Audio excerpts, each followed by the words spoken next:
She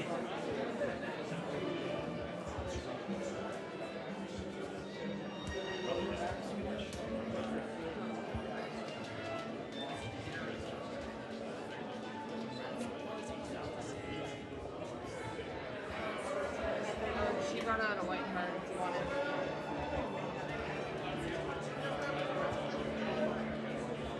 Right now. How's that? 36. About 35.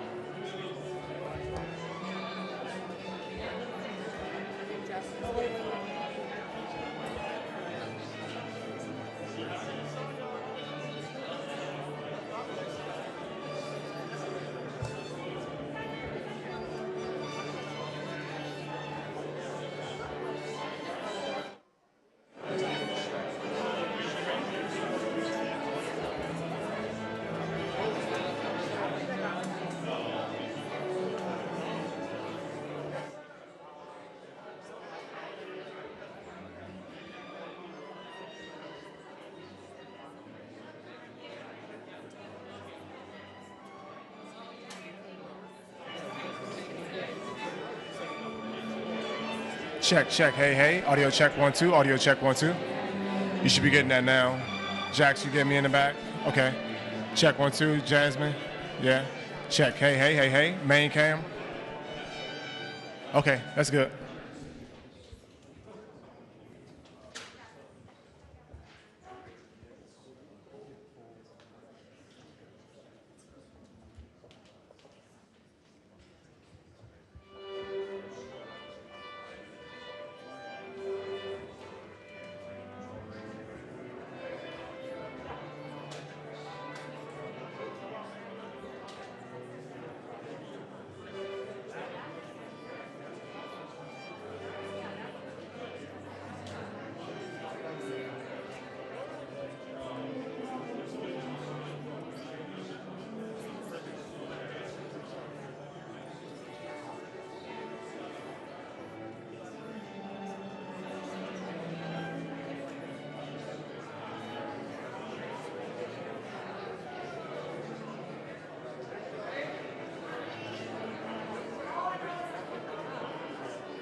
Ladies and gentlemen, the President of the United States.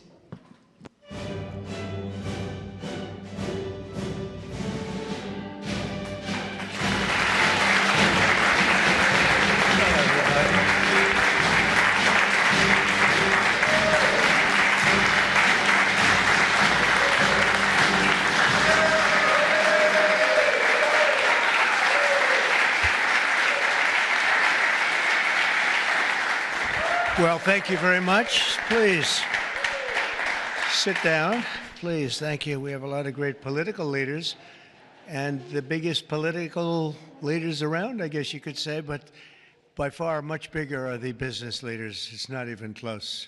I say that to my friends, the politicians. You have the greatest business leaders in the world here, so it's an honor. And this week we're celebrating the most successful first 100 days of any administration in American history. We're thrilled to welcome to the White House dozens of the world top leaders of all kinds, but in particular business leaders. And since the election, the companies represented in this room have collectively announced more than $2 trillion in new investments, and we have a total of close to $8 trillion all told. And there's never been anything like that in this country. We've never had anything close. I would say if you looked at the last administration, probably for 4 years they did maybe less than one.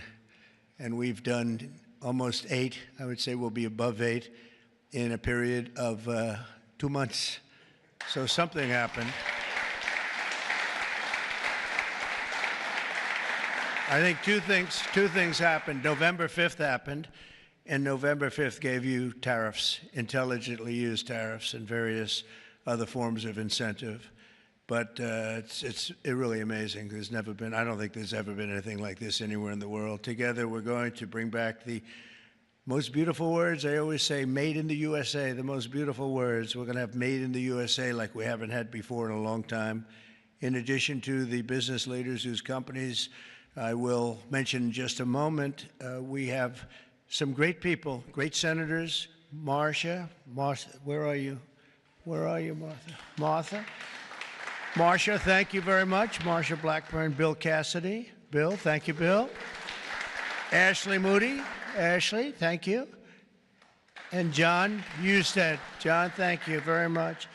And Representatives Byron Donalds, Buddy Carter, Rob Whitman, Mark Alford, Mike Rogers, Richard Hudson, and Abe Hamadeh. Thank you all very much.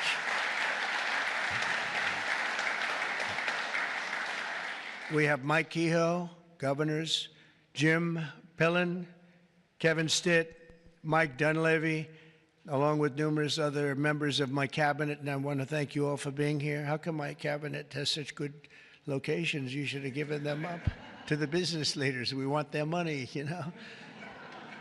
They have very good locations. I'm not surprised. 100 days ago this week, we inherited the wreckage of 4 years of economic disaster under the previous administration. It was an economic disaster. It was a disaster at the border like nobody had ever seen before. And you probably see we've closed up the border 99.999%, meaning 3 people got in, 3. As opposed to hundreds of thousands of people coming in on a monthly basis, millions of people actually. There are periods where we had millions and millions of people pouring in on a monthly basis. We had 3 people. They buried companies in crippling regulations, waged war on American energy, pushed massive tax hikes, and gave us the worst inflation in the history of our country. In Biden's final year, the United States had the worst trade deficit ever recorded, and we lost 106,000 manufacturing jobs. Other than that, he's done a fantastic job. But now all that is changing, and all that's changing very fast, because we finally have the president who wants to put our country first. You have a president who believes in America first. In the first quarter GDP numbers just out today, core GDP, now we're removing distortions from imports, inventories, and government spending, was up plus 3%. But this is Biden's economy because we took over on January 20th. And I think you have to get us a little bit of time to get moving, but this is the Biden economy. But we still had and we've had a lot of things happen since November 5th that helped this economy because it was indicating a strong private sector growth. And it only started after November 5th. The private sector started really heating up after the election. Even though I wasn't there, people knew what we were going to be doing, and the private sector growth was actually very good. Very importantly, gross domestic investment was up an incredible 22%, which they had never seen before. Every new investment, every new factory, and every new job created is a sign of strength in American economy and a declaration of confidence in America's future. We really do. We've never seen anything like this. Even Samsung, whose name isn't mentioned here, but I heard that they announced this morning that they're going to be building a very big plant because they want to be able to beat the tariffs. It's the only way to beat them. The entire Trump economic agenda is about making it easier to do business in America, to create jobs in America, to hire American workers, and to build your factories here in America, not in China or any other country. And we're dealing with many, many countries right now, I will say. And I think I can say for Scott and for Howard and for some of the people that are dealing, there are too many to handle. I mean, to be honest with you, I'd love to hire some of the people running these companies. Boy, would you do a good job. I could have Jensen negotiate. He'd blow my people away, wouldn't you? I think even Howard would say that. Howard would say, we'll take them. He'd blow them away with big deals. One deal would be the end. That would be it. But we've terminated the Green New scam. It was a scam. And halted tens of billions of dollars of money, wasteful, deficit spending. It was like throwing money right out the window. And in the coming weeks, we'll pass the largest tax cuts in American history. And I think even more so, we'll be doing things for business like you've never seen before. You saw it in a little smaller version at the beginning of our last term. You know, we had the most successful 4 years that any president has ever had. The stock market was up 88%. The other markets were up almost 100%. And that's despite COVID and all the crazy things happening. But we had a tremendous 4 years. We've given credit for that, actually. But our big, beautiful bill, as I call it, our big, beautiful bill, we may name it that, actually, will include 100% expensing retroactive to January 20th. So that's all the way back to just about the beginning of the year. So expensing 1 year, you take a deduction 1 year so you can build your factories right now, essentially almost tax-free if you think about it. Nobody's ever been given that. And we're going to make that expensing for a 4-year period at a full 100%. So last time we made it 1 year and you had deductions you'd do from 100% to 80 to 60 to 40 to 20 to Zippo. And now what we're going to do is we're going to keep it at that level, and we're going to have it for 4 years. So I believe that was one of the reasons that we had such unbelievable growth. Also, we allowed you to bring money back from outside of the country. It was impossible. You had to have 15 different law firms representing you. It was so complicated. And worse was that the tax rate was 65%. I lowered the rate substantially, but still a lot. You know, we shouldn't take your money just to hold you hostage, right? So we lowered it to a reasonable amount, and we took in trillions of dollars, came back. Apple brought in a tremendous amount of money. A lot of the companies here brought in a lot of money, and the businesses represented today clearly understand that if you build your factory in the United States, your tariff rate is 0, and you have other advantages too, and not the least of which is what I just said having to do with the bill. Now, we have to get that bill approved, so call your local representative, please, and make sure that we get it approved, because I don't want to talk too early, but we're doing well with the Republican Congress. We have the Senate is doing great, and the House is doing great. John Thune has been spectacular. Mike Johnson Speaker has been spectacular. Marcia, you're in there working very hard and doing well. What do you think? Are we going to get it passed? We have to. Marcia, we don't get it passed, I'm blaming you. We have to. We have to get it passed. We will. I think we will. But I don't think we'll have any Democrat votes. If we don't get it passed, what would happen is your taxes go up 68%. Think of that. And we may not get one vote because they just vote against. It's Trump derangement syndrome, or maybe it's just they hate Republicans or they hate what we're doing because they've lost their confidence. They've totally lost their confidence. They don't know what the hell is going on. And we are going to get it done. It's probably going to be fully Republican. Fortunately, we have the House, we have the Senate.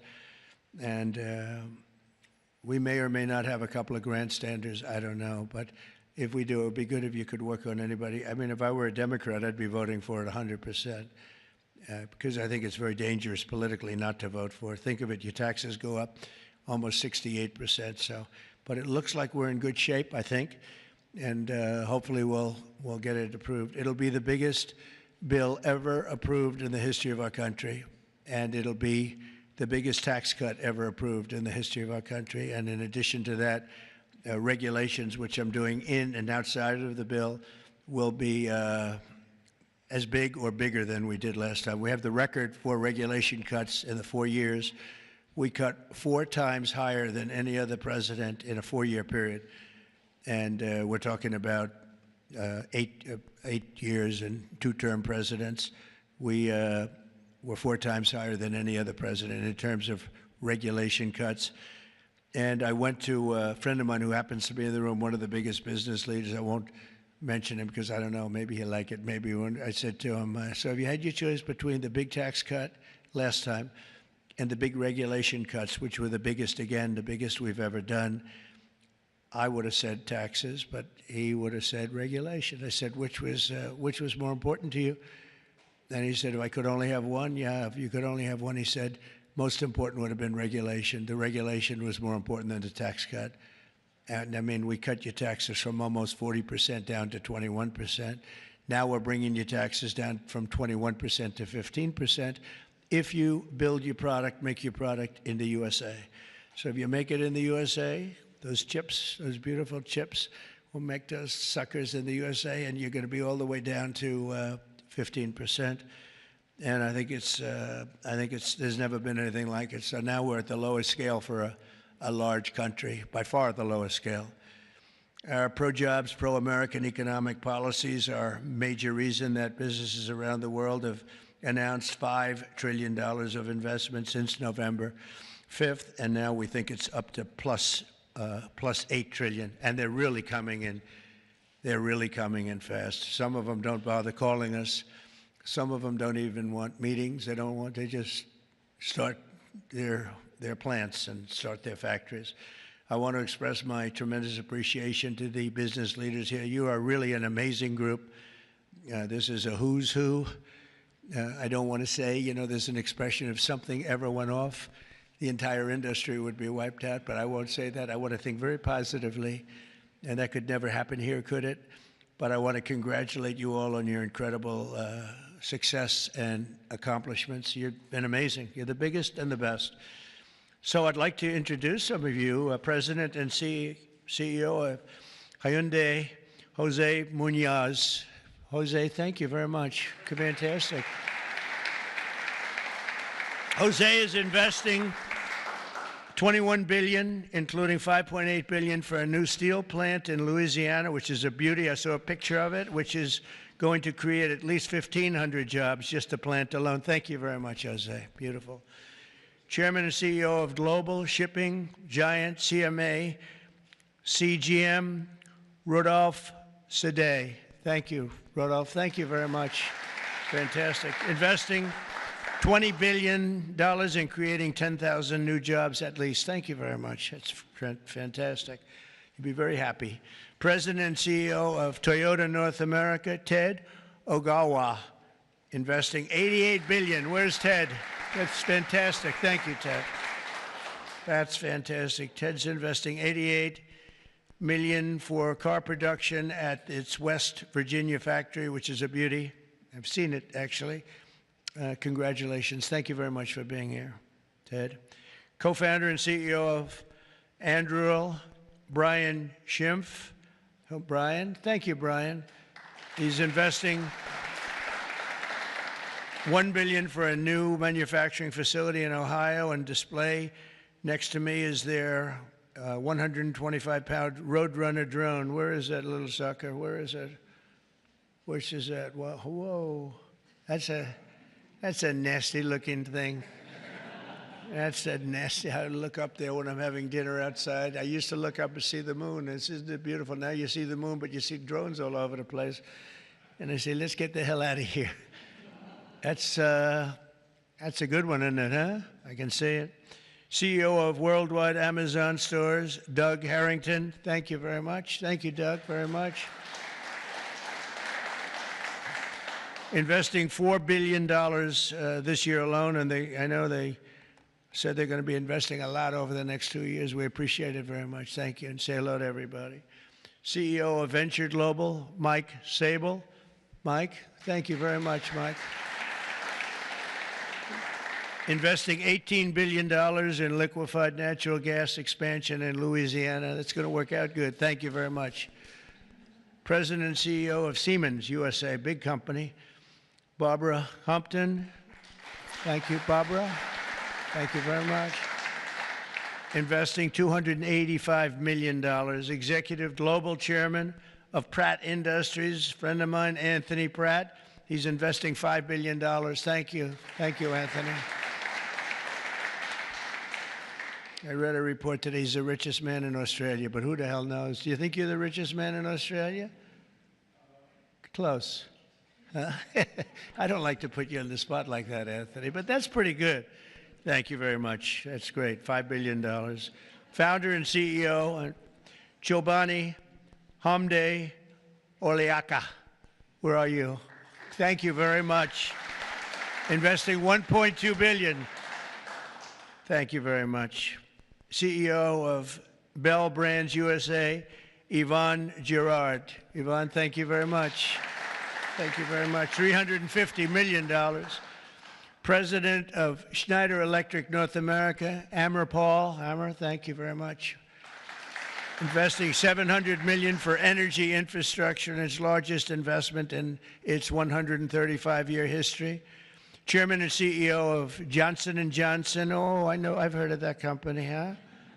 Yeah, my hair looks so beautiful because of your product. Joaquin Duato, $55 billion manufacturing plant and research and development and technology. Thank you very much, $55 billion. That's a lot. But you got to catch up with Apple and some of the others. We got to get you to make a little, one of the few companies that could do that, right? Chair and CEO of Eli Lilly, a great guy. Every time I talk to him about drug prices, he sweet talks me. He tells me about the middleman. The middleman keeps telling me about the middleman. By the time I leave the meetings, I was telling my people, I say, gee, he's giving us a great bargain. You know, but David, you have done some job. David Ricks, you have done some job. I'll see you later, too. $27 billion, doubling its manufacturing investment in the U.S., and he's got a very hot topic right now going, don't you? This stuff is doing really well, isn't it? Really hot company. Thank you very much, David. CEO of Novartis, Vas Narasimhan, and that's $23 billion. Thank you. Thank you very much. Thank you, Vas. CEO of Genentech, Ashley Mugargi, $50 billion. Whoa, that's a lot of money. Good, thank you, Ashley. That's a big one. CEO of AbbVie, Rob Michael, $10 billion. Thank you very much. Thank you, good company. President and CEO of Thermo Fisher, Mark Casper, $2 billion. Thank you, Mark, very much.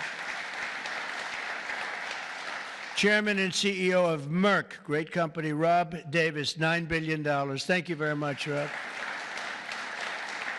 Chairman and CEO of Abbott, Robert Ford, $500 million. Thank you, Robert. Chairman and CEO of a company called IBM. Arvind, where are you? Where are you? Thank you very much. That's fantastic. $150 billion. That's all? That's great. Thank you very much. You've done a great job. You've done a great job with that company, too, I'll tell you. Chairman and CEO of GE Aerospace, Larry Culp. Larry, thank you very much, Larry. And Larry's investing $1 billion in manufacturing across 16 states, and with us as we have the model of their F-110 engine, which I hear is like, I must tell you, I hear it's the hottest engine there is. You got a gold mine over there, Larry, which powers our nation's finest fighter jets and other jets. And your big engine is really something that I hear is beyond anything that has been produced yet. So good luck with it. And Larry, I think we're going to ask you to say a few words, actually. So come on up. Thank you. Thank you. Thank you, Mr. President. It's an honor to be here representing all of my colleagues at GE Aerospace. We are today 125 years old, but we are inventing the future of flight. Today, we power 3/4 of the world's commercial airlines and nearly 2/3 of the U.S. military combat jets and helicopters. So what you see here with the F-110 powers 70% of the newest Air Force F-15s and the F-16s. I know you were in Michigan just yesterday. Yeah. This is the engine that will be under wing on the F-15EX Eagle II that the Michigan Air National Guard will soon be flying. We're excited about what's happening at our company. We're investing $1 billion this year, as the President said, across 16 states, not only in our manufacturing footprint, but with so many of the small and mid-sized businesses that constitute our supply chain. There's a lot happening. We're excited about it. Mr. President, thank you for what you're doing, not only to revitalize U.S. manufacturing, but helping ensure that the U.S. aerospace industry, one of our biggest net exporters, continues to lead the world in innovation. Thank you. Thank you. Great job. And he has done a really great job. You took over a slightly troubled company, and now you've made it hot as a pistol. So that's really an amazing job you've done in a short period of time. Also with us is Chairman and CEO of SoftBank, Masa. Where's Masa? Masa, come on up here, Masa. Masa has pledged $200 billion plus another $500 billion with Oracle and OpenAI for a total of $700 billion. Thank you, Masa. Come on up, please.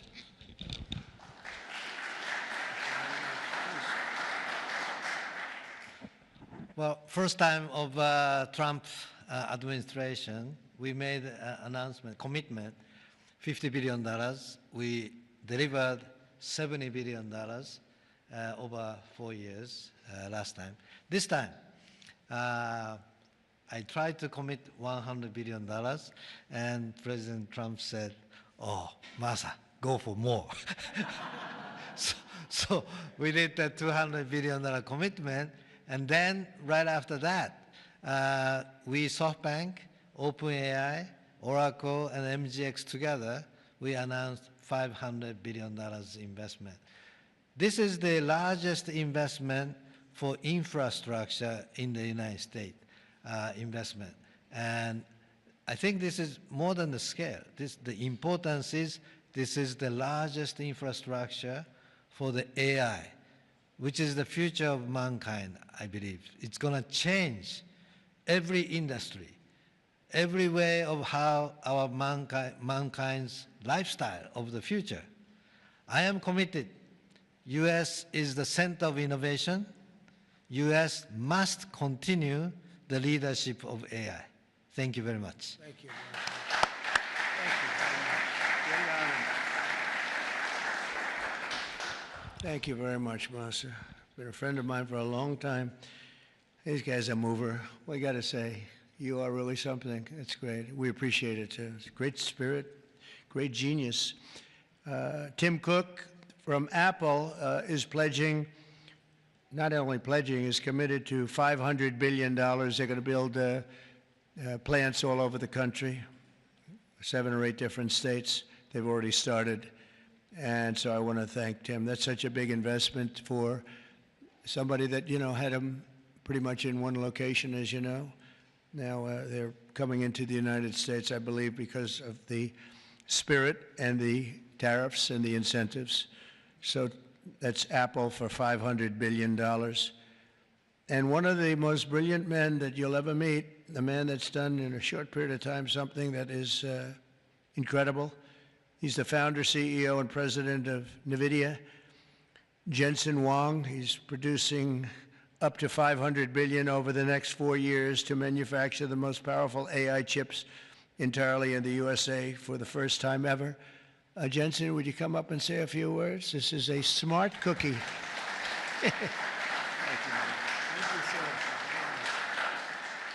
Thank you, Mr. President.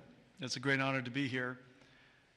NVIDIA reinvented computing for the first time after 60 years. In fact, Ervin at IBM knows quite well that the computer has largely been the same since the 60s. The IBM System 360 described really quite perfectly the computer that we use today. Central processing units, operating systems, the separation of hardware and software, I/O subsystems, multitasking. All of the words that we use to describe computers today were really invented in 1964, the year after my birth. Well, after all this time, we've reinvented computers again. This is what a processor looks like. It's on the right there. People say it's a GPU. That's one GPU unit, and it's 70 pounds, 60,000 parts, 10,000 watts. In order to manufacture it requires probably a couple of hundred companies in the supply chain. It is so heavy that it requires robotics to do. It's so precise. And just to test a supercomputer requires a supercomputer. And we're going to build NVIDIA's technology, the next generation of that, all here in the United States. Without the president's leadership, his policies, his support, and very importantly, his strong encouragement. And I mean his strong encouragement. Frankly, manufacturing in the United States wouldn't have accelerated to this pace. Manufacturing isn't about low-cost labor anymore. Manufacturing is about technology. And most of the factories that build these systems today are the most advanced factories in the future. And we're going to use artificial intelligence and robotics and omniverse digital twin technology to make it possible for us to create the factories of the future. And we ought to build it right here. The real amazing thing is that this computer is the engine of a whole new industry. And this new industry is called artificial intelligence. And this new industry is a manufacturing industry in itself. That's a factory machine.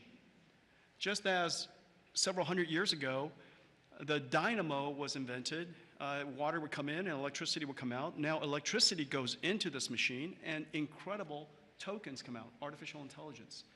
In order for this industry to thrive, we need to build these systems, of course, but we also need a progressive growth and industry-oriented energy policy, which this president has really put his weight behind. I really appreciate that. Without energy, we can't possibly have new growth industries. And we now have the backing of the administration, the backing of President Trump to support the creation of a whole new industry. This industry is going to enable a whole bunch of other industries. What we now call the AI infrastructure is going to revolutionize every industry that we know. All of the many CEOs in the room today are great partners of ours for that reason.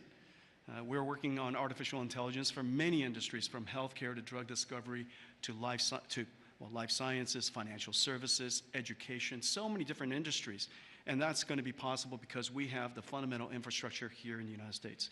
And so I want to thank you, sir, for everything that you've done and the strong encouragement and the great policies that make it possible for us. Thank you, sir. Very much. Thanks.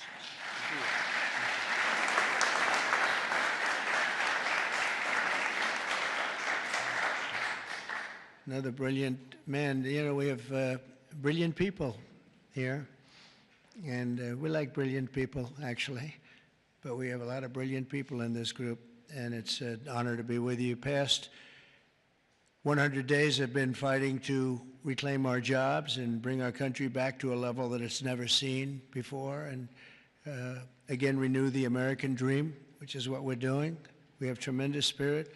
I don't know if you've heard, but it's become really quite a story. I see Pete's right over here, Secretary of Defense. We have the largest number of new enlistees or people enlisting in the military forces that we've ever had. And if you remember, 6 months ago, we couldn't get anybody to sign up. That's a big turn in a very short period of time. And November 5th had a lot to do with that, and our Secretary of Defense and a lot of the people that you see sitting here really had a lot to do with that. There's great spirit. I can say that also with the police forces throughout the country. We're having a hard time filling them up. It's a dangerous job, but now we have waiting lists at almost every place. And that's an amazing accomplishment when you think. It's amazing.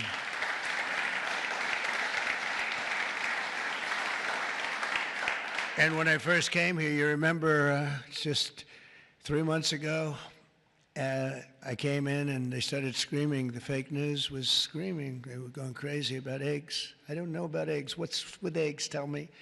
They said, their cost is up 50%, and you won't have them for Easter.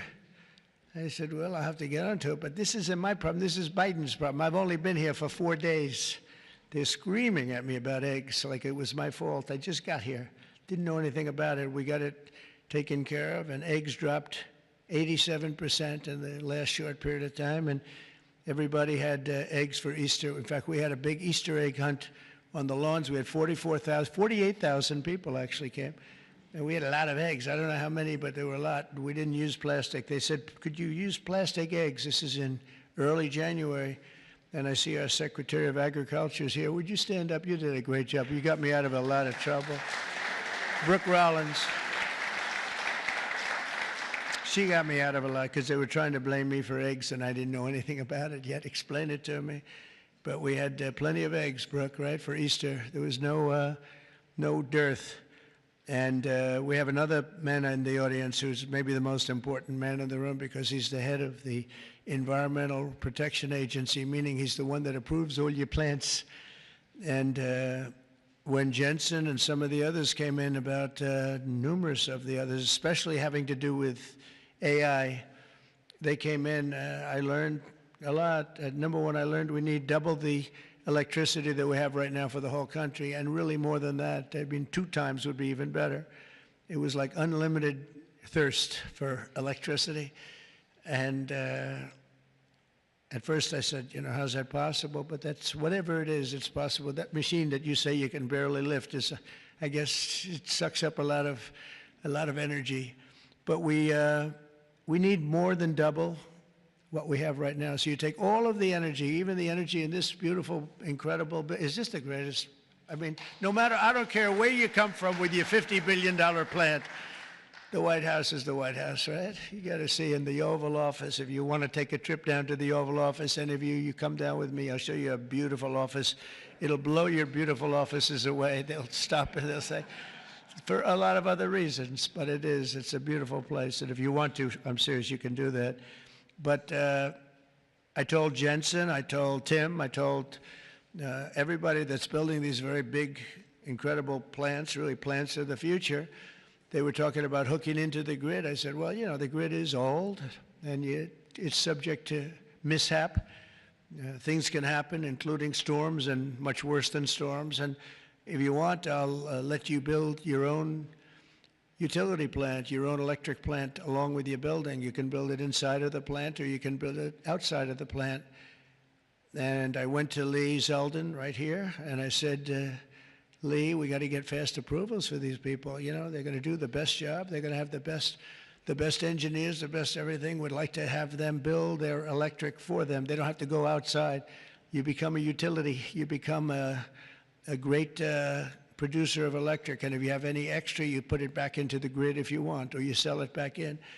But you're going to be able to build, so this way we don't have to worry about do we have enough. Because if you look at California, they have brownouts, blackouts, and everything else. They don't know what the hell they're doing. Governor doesn't have a clue. But the last thing you want to do is be hooking up to the California grid so that we can go in and you'll say, gee, we have to close down the factory for a couple of days. We have a little brownout going on. So you're going to be able to build your own plant and produce as much electric as your beautiful heart's desire. And that'll be something that nobody's done before. And we're going to ask Lee to get those approved very quickly. And he'll get it approved before you can even imagine. He's great. He's great. He knows the difference. You know, you can take years to get those approved. I would say previous to us, it would be years and years. Or you could take weeks to get them approved, and it'll be just as good. But they don't play games, and they're going to get it done, and they'll get it done very quickly. So that's going to be a big help because you're going to have unlimited energy, unlimited electricity. And I think it's going to really, we want to stay number one. We're number one right now by a lot. I will say this, if I didn't get elected, I would say get out of the AI business fast. Get out of all business fast, probably. Maybe get out of the country fast, because this country was heading in the wrong direction, but now it's heading in the right direction. I think it's the most consequential 100 days in the history of our country in certain ways.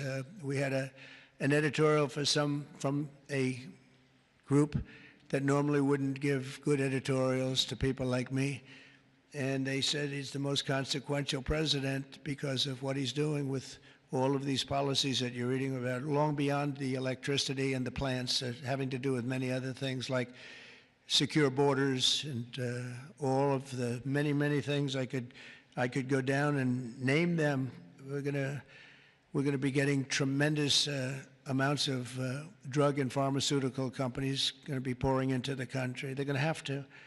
They're going to have to. And we're going to give them a lot of time to do it, but after that, there's going to be a tariff wall put up. And they won't be happy about it, but they'll be happy if they start building right now.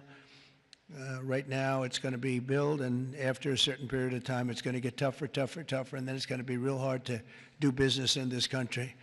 So for the pharmaceutical companies, chip companies, a lot of different companies, we're all set to really grow. Groceries are down. The grocery prices are down. Gasoline prices are down. We had some gasoline selling for $1.98 a gallon just recently in 3 different states over the last 2 days. It was at $4, and it was higher than that in some places. It was over $5. We have it way down. Energy prices are down all over the country. Mortgage rates are actually down slightly, even though I have a guy in the Fed that I'm not a huge fan of, but that's all right. These are minor details. Don't tell him I said that, please. As the cameras rock and roll back there. No, I mean, he should reduce interest rates. I think I understand interest a lot better than him because I've had to really use interest rates. But we should have interest rates go down. It would be positive, but it's not going to matter that much because ultimately what we're creating has much more to do with other things than it does just pure interest rates. But it would be nice for people wanting to buy homes and things. The prescription drug prices just saw the largest monthly decline ever recorded. So, David, I'm having a little bit of an impact, at least on you, as I browbeat this guy. And he looks like he's 25 years old. He has this massive company, Eli Lilly, and it has no impact on him whatsoever. But I just see this number just came out. It's the largest monthly decline ever recorded. Yeah, but it's probably about 2%. You know, they did that to make me feel a little bit better. But I appreciate it. We have achieved the lowest number of illegal border crossings in U.S. history, and we're at a level that nobody thought we could get to in 2 years, let alone a couple of months. And I think Kristi Noem is here someplace. Where is Kristi? She's here. Stand up, Kristi. And Tom Homan. And I see Linda. Stand up, Linda. You are doing so good. Education. We're bringing education back to the States, where it belongs. And she's been incredible. She's very upset with Harvard. They have $53 billion in a fund, and yet they want more grants. And it looks like we're not going to be giving them any more grants, right, Linda? And, you know, a grant is at our discretion, and they're really not behaving well, so it's too bad. But our country is roaring like never before. Nobody's ever really seen anything like this. And again, the big thing is whether it's $8 trillion or even more than that, by the end of the year, it could be a number that would be, I think it's already, there's never been anything like it, but this is in a period of a couple of months. I think by the end of the year, the numbers will be just staggering. It's really going to be something very special, and I'm very honored to be with you. And I'd ask if anybody has any questions, please.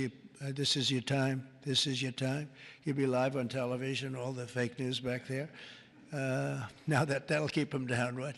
That's the way to keep them down, unless they're bad people, in which case, unless they want to make some news. Would anybody have any questions? Anybody? Business leaders? You want to know anything about depreciation? No? I love it. We've done such a good job, we don't have to take. Howard, would you like to say a couple of words, please?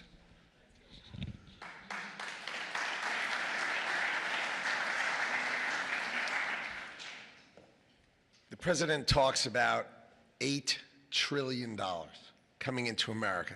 And there's only one reason it's coming in. It's because he's finally set an industrial policy for the United States of America. We are the greatest economy in the world. We finally have a president who understands that we need to reindustrialize. We need to be made in America, made in the USA. And you feel it. You feel it with these leaders. You feel it across all your peers. Everyone feels it. It's coming back to America, and we are going to be rocking. So thank you, sir. Great job. Great job. So thank you very much, everybody. And for the business leaders, if any of you would like to come down to the Oval and say hello, if you've never seen it, if you have seen it, just go home and enjoy your lives, count your money. But if you'd like to come down, I'm heading down there now. And again, thank you very much, everybody. Pam, you're doing a fantastic job. You're doing a fantastic job. Thank you very much. Thank you, everybody. Thank you.